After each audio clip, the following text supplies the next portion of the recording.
si t'es pas un peu organisé, t'as tout qui se casse la gueule.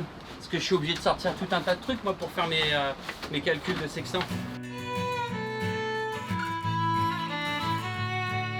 Je me sens vraiment prêt. Je sais que c'est une course longue, dure. Je sais que ça va pas être facile tout le temps. Je sais que je pars sur un format de course vraiment exceptionnel. Mais j'ai vraiment envie d'y aller, j'ai hâte d'y être et j'attends ça avec impatience.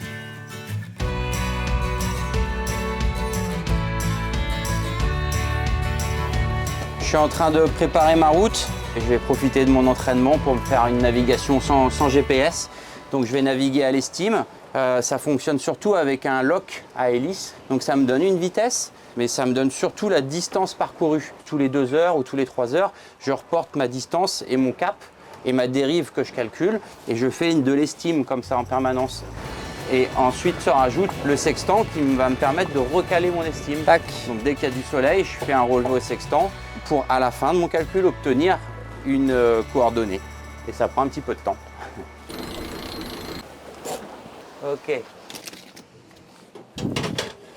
C'est ici mon petit coin.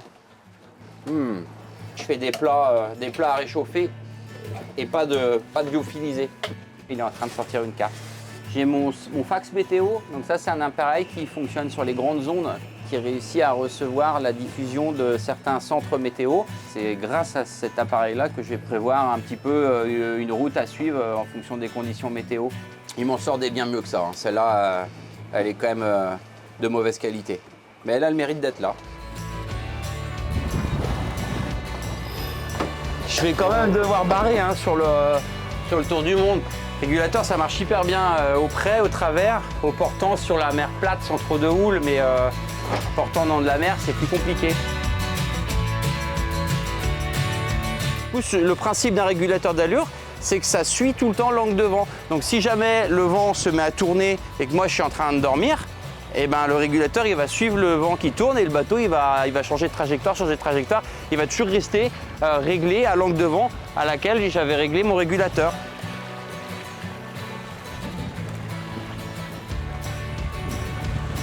Et à noter quand même, gros avantage, c'est que c'est complètement autonome, c'est-à-dire que ça marche naturellement, ça ne consomme pas d'énergie. Donc c'est quand même super sympa de naviguer avec ça.